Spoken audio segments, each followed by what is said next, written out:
আসসালামু আলাইকুম স্নেহের শিক্ষার্থীরা, সবাই কেমন আছো?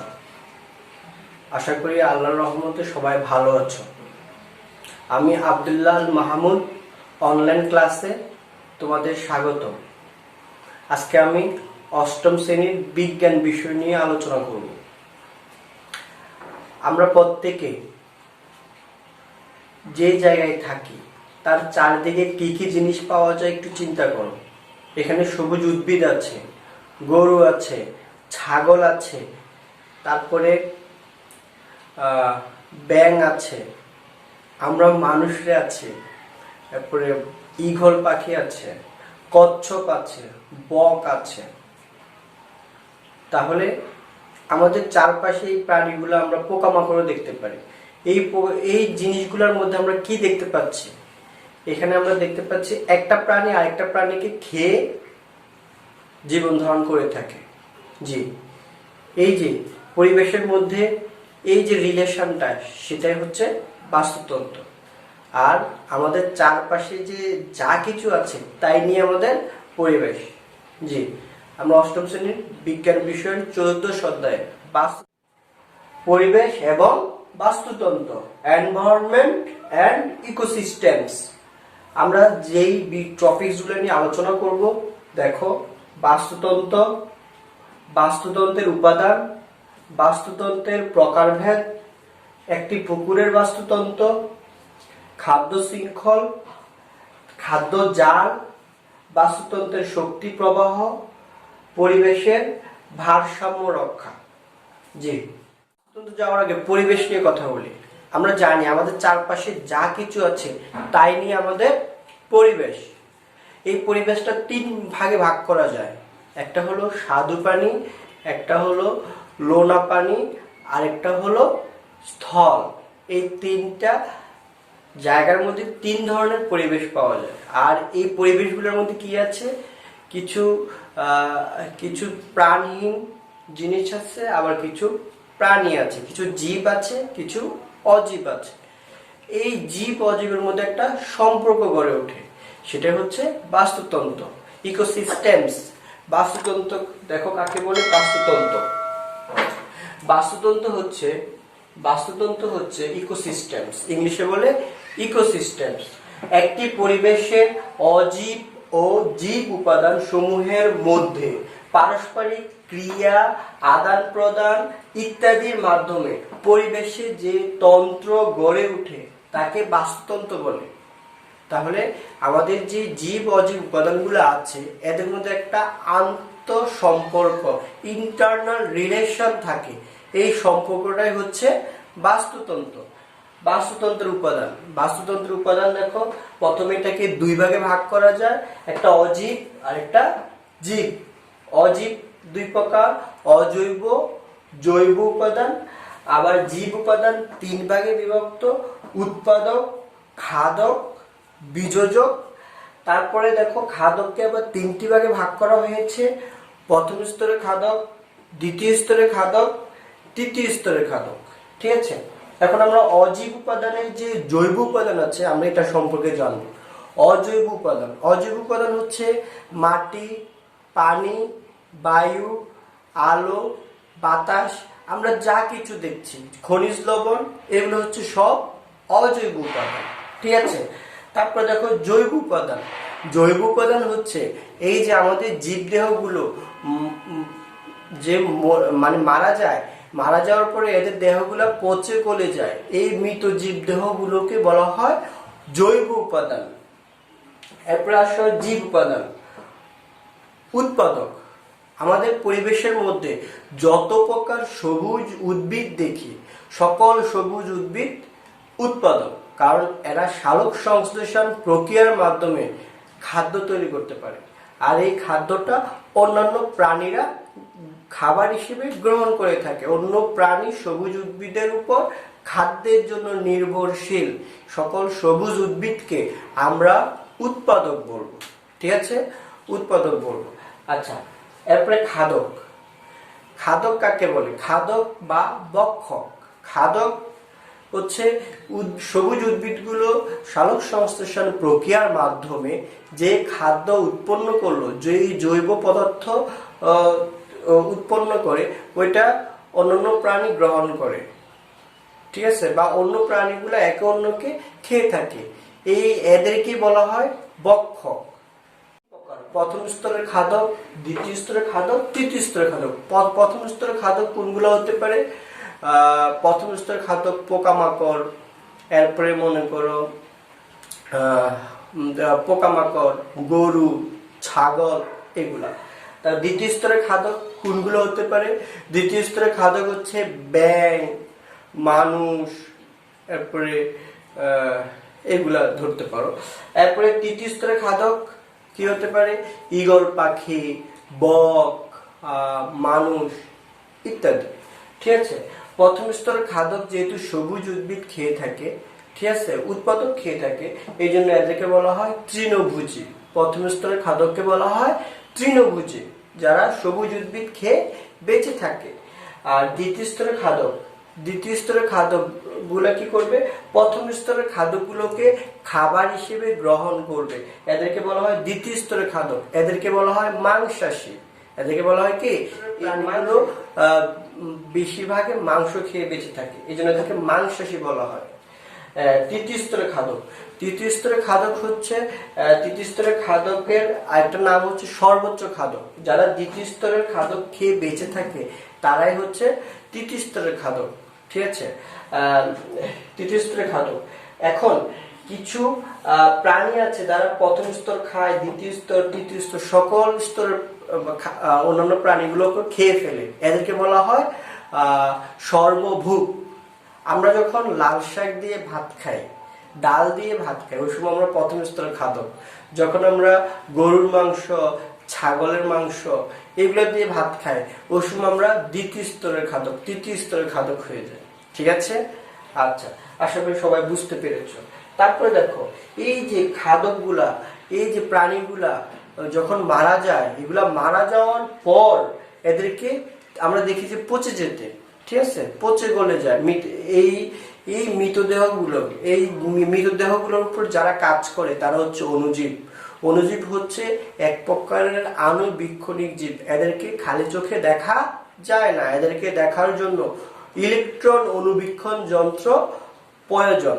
এখন দেখো বীজোজক, তাহলে বীজোজক হচ্ছে মৃত জীবদেহের উপর যে সকল অণুজীব, বিশেষ করে ব্যাকটেরিয়া, ছত্রাক ক্রিয়া করে তাদেরকে পচতে সাহায্য করে, তাদেরকে বলা হয় বীজোজক, ঠিক আছে। তাহলে ছত্রাক, ব্যাকটেরিয়া হচ্ছে বীজোজক, এদেরকে পচনকারী বলা হয়। এই ব্যাকটেরিয়া, ছত্রাক এরা কি করবে? মৃতদেহকে পচানোর পর এখান থেকে তারা খাদ্য গ্রহণ করে থাকে এবং অবশিষ্ট যে অংশটা থেকে যায় সেটা মাটি। তাহলে এইভাবে পরিবেশের মধ্যে জীব এবং অজীব উপাদানের পারস্পরিক ক্রিয়া প্রতিক্রিয়ার মাধ্যমে একটা বাস্তুতন্ত্র সচল থাকে, এভাবে একটা পরিবেশ টিকে থাকতে পারে, ঠিক আছে। প্রকারভেদ, বাস্তুতন্ত্রের প্রকারভেদ।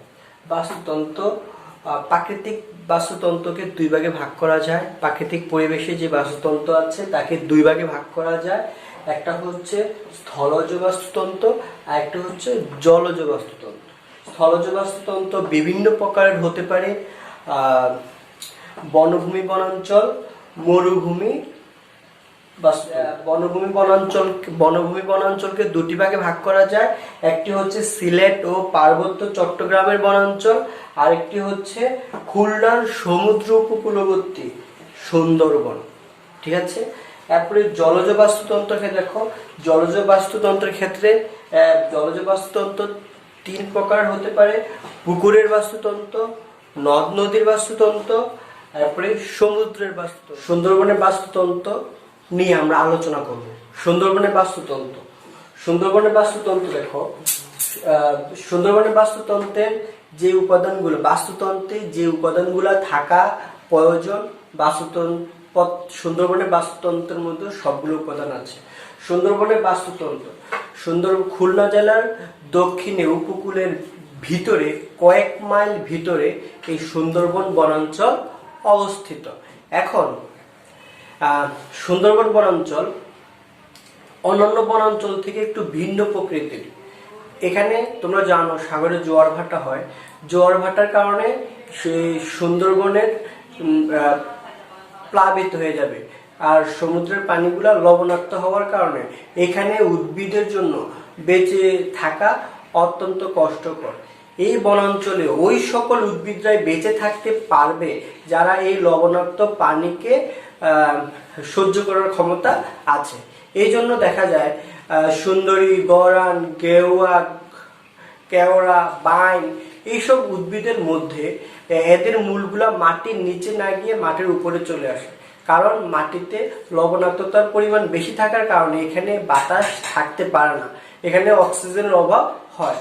এই জন্য মূলগুলো মাটির নিচে না গিয়ে মাটির উপরে উঠে আসে। মাটির উপরে উঠে আসার ফলে কি হয়, এই মাটির উপরে যে মূলগুলো উঠে আসে ওই মূলের অগ্রভাগে বায়ু কুঠুরি থাকে, বায়ু ছিদ্র থাকে, এবং এই ছিদ্র দিয়ে অক্সিজেন মানে গ্যাসের আদান প্রদান হতে পারে। এই ধরনের মূলগুলোকে বলা হয় শ্বাসমূল বা নিউ মেটাফোর। এই এদের অগ্রভাগে যে বায়ু ছিদ্র থাকে, বায়ু ছিদ্র দিয়ে অক্সিজেন প্রবেশ করে এবং বায়ু কুঠুরির মধ্যে এই অক্সিজেনটা সে আদান প্রদান করতে পারে। সুতরাং এই উদ্ভিদগুলো মূলের সাহায্যে গ্যাসীয় আদান প্রদান করতে পারে তাদের শ্বাসমূলের সাহায্যে। আচ্ছা, তারপরে সুন্দরবনের বাস্তুতন্ত্র, একটা বাস্তুতন্ত্রের যে যে উপাদান থাকা প্রয়োজন সুন্দরবনের বাস্তুতন্ত্রের সবগুলো উপাদানে বিদ্যমান। যেমন দেখো, উৎপাদক, সুন্দরবনের যে উৎপাদক বলি, উৎপাদক বলতে সুন্দরী, গরান, গেওয়া, কেওড়া, গোলপাতা, ঠিক আছে, এরা হচ্ছে সুন্দরবনের উৎপাদক। তারপর দেখো খাদক, খাদক যথারীতি তিনটা স্তর, প্রথম স্তর, দ্বিতীয় স্তর, তৃতীয় স্তর। আমরা দেখবো সুন্দরবনের প্রথম স্তরের খাদক কারা। এখানে দেখো প্রথম স্তরের খাদক হচ্ছে পোকামাকড়, পাখি, মুরগি, হরিণ, ঠিক আছে। তারপরে দ্বিতীয় স্তরের খাদক কারা, বানর, কচ্ছপ, সারস। তারপরে দেখো তৃতীয় স্তরের খাদক কারা, রয়্যাল বেঙ্গল টাইগার, বাঘ, শূকর।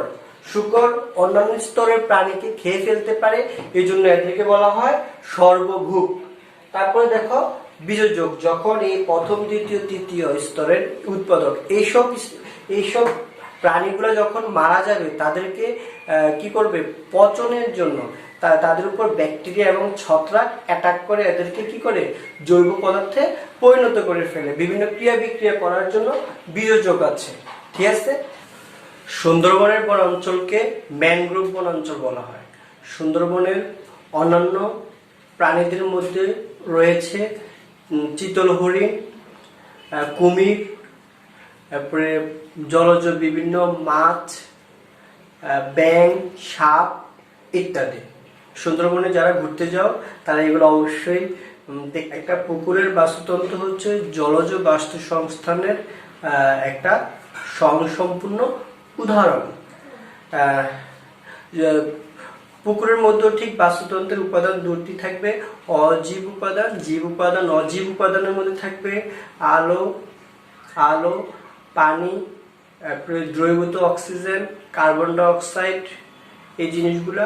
আর জীব উপাদানের মধ্যে উৎপাদক, প্রথম স্তরের খাদক, দ্বিতীয় স্তরের খাদক, তৃতীয় স্তরের খাদক এবং বীজযোগ হিসেবে ব্যাকটেরিয়া এবং ছত্রাক থাকবে। তারপরে দেখো আমরা চিত্র চলে যাচ্ছি, একটা চিত্র এঁকেছি, চিত্রটা আমরা দেখতে পাচ্ছি একটি পুকুরের বাস্তুতন্ত্র, টোটাল একটা চিত্র।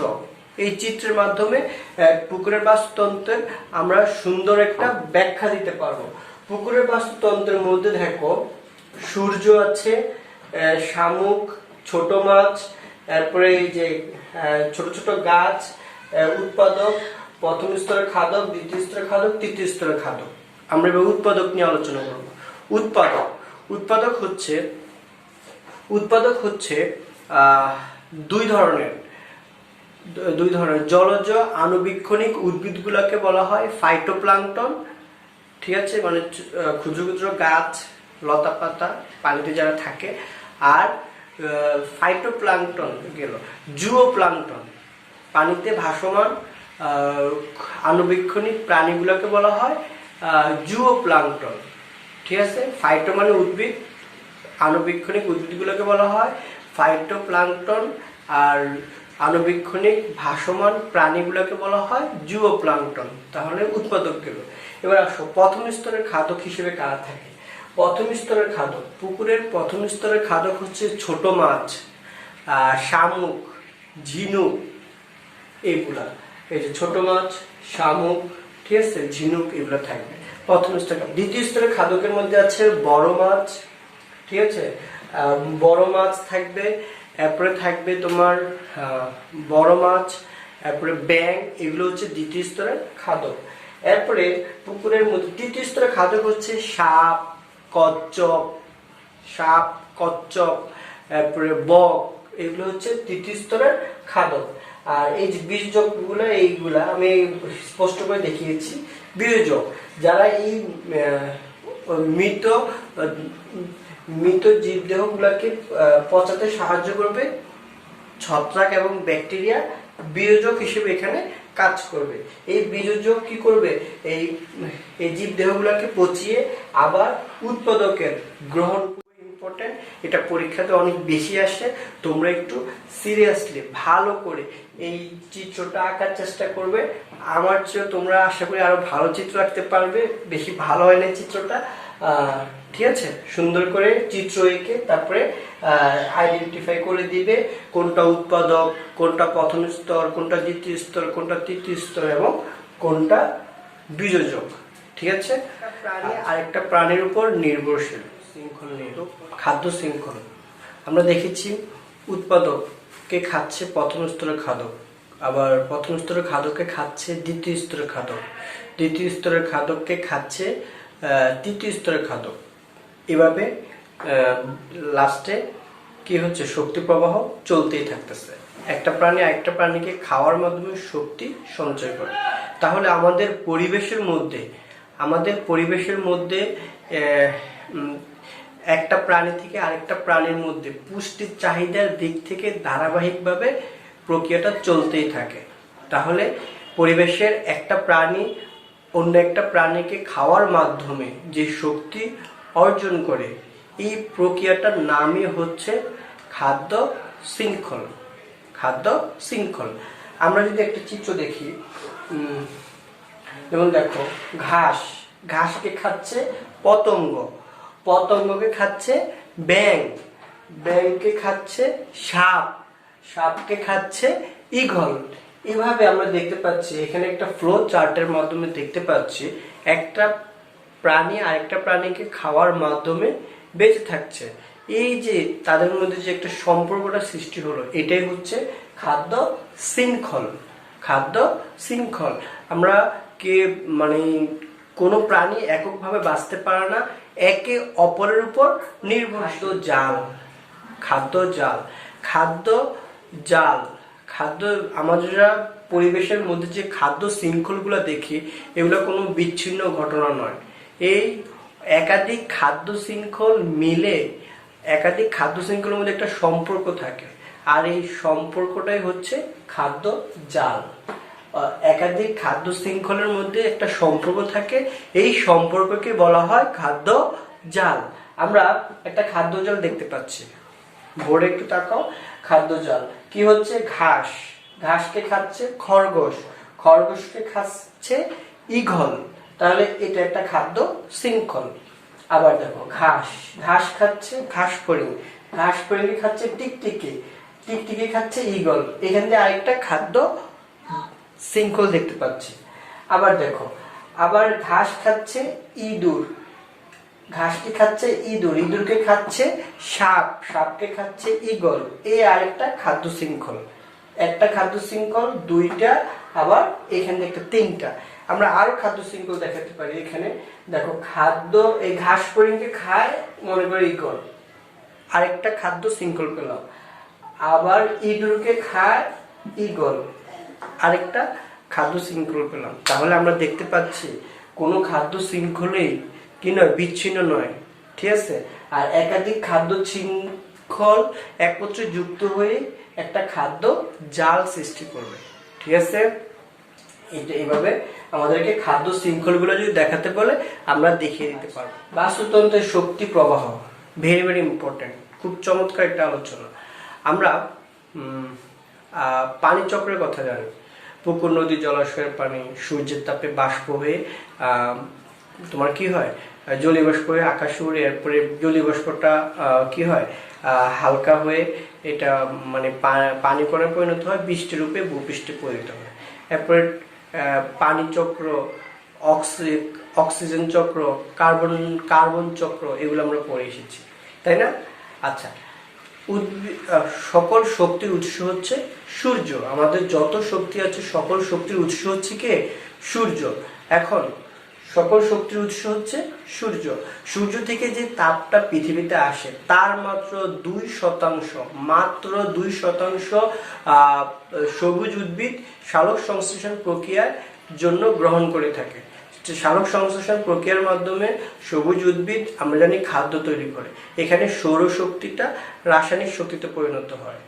এই সবুজ উদ্ভিদ যখন তার এই তৈরি করা খাদ্যটা যখন অন্যান্য প্রাণী গ্রহণ করে, ওই প্রাণীগুলোর মধ্যে সৌরশক্তি থেকে রাসায়নিক শক্তিতে শক্তি রূপান্তর ঘটতে থাকে। গাছপালা পরিবেশ থেকে পানি নেয়, তারপরে ওই নাইট্রোজেন নেয়, সালফার নেয়, আরো বিভিন্ন উপাদান সে গ্রহণ করে থাকে। এখন এই যে সবুজ উদ্ভিদ যে গাছটা যে খাদ্যটা উৎপন্ন করলো, এখানে সৌরশক্তির মাধ্যমে সে কি করলো, রাসায়নিক শক্তির মাধ্যমে খাদ্যটা উৎপন্ন করলো। এই রাসায়নিক শক্তিটা আবার যেমন তৃণভোজী প্রাণী, মানে যারা প্রথম স্তরের খাদক, তারা হচ্ছে উৎপাদককে, এই তৃণভোজী প্রাণীগুলোর মধ্যে শক্তিটা যাচ্ছে। আবার তৃণভোজী প্রাণী থেকে যখন কি হবে, দ্বিতীয় স্তরের খাদক এই খাবারটা খাবে, ওই সময় এটা যাচ্ছে দ্বিতীয় স্তরের খাদকের মধ্যে। আবার দ্বিতীয় স্তরের খাদককে যখন তৃতীয় স্তরের খাদক খাবে, ঠিক একইভাবে শক্তিটা তৃতীয় স্তরের খাদকের মধ্যে সাপ্লাই হচ্ছে। এবং অবশেষে যখন এই জীবগুলো মারা যাবে, ওই সময় বীজোজক এদের উপর ক্রিয়া করবে। এখানে শক্তিটা শ্বসন প্রক্রিয়ার মাধ্যমে তাপ শক্তি হিসেবে নির্গত হয়। যত এটা উৎপাদক থেকে প্রথম, দ্বিতীয়, তৃতীয় স্তরের খাদকের দিকে যাচ্ছে, ততই শক্তির প্রবাহ হ্রাস পাচ্ছে। এটা কিসে পরিণত হচ্ছে? সৌরশক্তিটা রাসায়নিক শক্তিতে পরিণত হচ্ছে। আর এইখানে রাসায়নিক শক্তিটা তাপ শক্তি হিসেবে তার শক্তিটাকে বিনষ্ট করে দিচ্ছে। এরপরে যে বীজোজক মৃত জীবদেহের উপর ক্রিয়া করার মাধ্যমে যে পুষ্টি দ্রব্য গ্রহণ করে, সে অতিরিক্ত পুষ্টি দ্রব্যটা পরিবেশে ছেড়ে দেয়। আর ওই পরিবেশ থেকে আবার সেই উৎপাদক সবুজ উদ্ভিদ সে এটাকে খনিজ দ্রব্য হিসেবে, এটাকে পুষ্টি দ্রব্য হিসেবে গ্রহণ করে নিয়ে থাকে। এইভাবেই যে পুষ্টি শক্তি প্রবাহ আছে, এটা একমুখী এবং রাসায়নিক পদার্থগুলো প্রবাহমান। আমরা বাস্তুতন্ত্রের যদি শক্তি প্রবাহের চিত্রটা দেখি, একটু দেখো, মনোযোগ দিয়ে দেখো। সৌরশক্তি, সূর্য থেকে যে শক্তি পায় এটা হচ্ছে সৌরশক্তি। সৌরশক্তি থেকে উৎপাদক, সূর্যের আলোটা কাজ করে, সূর্য থেকে শক্তি নিয়ে যে সৌরশক্তি, এটা উৎপাদক নিয়ে কাজ করে। উৎপাদক থেকে যায় তৃণভোজীতে, তৃণভোজী থেকে যায় মাংসাশীতে। এখন এই প্রত্যেকটা প্রাণীর মধ্যে শ্বসন প্রক্রিয়ার মাধ্যমে বিনষ্টকারী শক্তি হিসেবে তাপ শক্তি বের হবে। আমরা জানি শ্বসন প্রক্রিয়া প্রত্যেকটা জীব কি করে, অক্সিজেন গ্রহণ করে কার্বন ডাই অক্সাইড ত্যাগ করে। তো এখানে শ্বসন প্রক্রিয়ার মাধ্যমে এখানে তাপ শক্তি উৎপন্ন হবে। এখন কি হবে, সেম একই ঘটনা, যখন এই প্রাণীগুলা যে কেউ মারা যাবে, বীজোজক কি করবে, তাদেরকে এই একই প্রক্রিয়ার মাধ্যমে শ্বসন প্রক্রিয়া বিনষ্ট শক্তি তাপ হিসেবে নির্গত করবে। আর বীজোজক আবার পুনরায় তার কি করবে, যে অতিরিক্ত যে অংশটা থেকে যায় পুষ্টি দ্রব্য, এটা আবার প্রকৃতিতে পুষ্টি ভাণ্ডারে জমা করে রাখতে পারে। তাহলে চিত্র আমরা কি দেখলাম, বাস্তুতন্ত্রের শক্তির একমুখী এবং পদার্থের চক্রাকার প্রবাহ।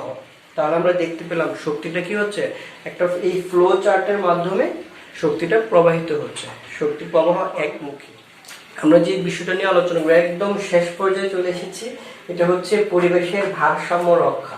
পরিবেশের ভারসাম্য রক্ষা, আমি আগেই বলেছি, আমাদের পরিবেশের মধ্যে কোনো একটা প্রাণী একে অপরকে ছাড়া বাঁচতে পারে না। আমরা পরস্পরের উপর নির্ভরশীল। আর বাস্তুতন্ত্র প্রাকৃতিকভাবে নিয়ন্ত্রিত হয়, এখানে কারো হাত নেই সৃষ্টিকর্তার ছাড়া। এখন আমরা যদি উদাহরণটা এভাবে দিই, একটা বনে বাঘ আছে, হরিণ আছে, শুকর আছে। বাঘ, হরিণ, শুকর খায়। এখন বাঘ বাঘ যখন হরিণ শূকরকে খাওয়া শুরু করলো, ওই সময় দেখা যায় এক সময় গিয়ে হরিণ শূকরের সংখ্যা কমে গেল, বাঘের সংখ্যা বেড়ে গেল। এখন বনে কিন্তু বাঘের সংখ্যা বেশি। এখন বাঘের সংখ্যা যখন বেড়ে গেল, এখন সে বেশি পরিমাণ বাঘ, এখন হরিণের সংখ্যা ওইখান দিয়ে কমে গেল। এখন কি করবে, খাদ্য পাবে, বাঘের সংখ্যা আবার অটোমেটিক কমতে থাকবে এবং এখান থেকে হরিণের সংখ্যা আবার বেড়ে গেল। তাহলে আবার হরিণের সংখ্যা অনেক বেড়ে গেল, বাঘের সংখ্যা কমে গেল। এভাবে দেখা যায় যে প্রাণীদের সংখ্যা হ্রাস বৃদ্ধির ফলে আমাদের যে বাস্তুতন্ত্রগুলো আছে প্রাকৃতিকভাবেই নিয়ন্ত্রিত হয়ে থাকে। ঠিক আছে, এই জন্যই আমরা বলতে পারি পরিবেশের ভারসাম্য রক্ষায় বাস্তুতন্ত্রগুলো প্রাকৃতিক চলেছে। এই চ্যাপ্টারটা খুবই ইন্টারেস্টিং, খুব মজার একটা চ্যাপ্টার। আমরা যদি একটু মনোযোগ দিয়ে পড়ি, ইনশাআল্লাহ সবাই এই চ্যাপ্টার থেকে আনসার করতে পারবো। আজকের জন্য এখানে রাখছি। সবাই ভালো থাকবে, সুস্থ থাকবে।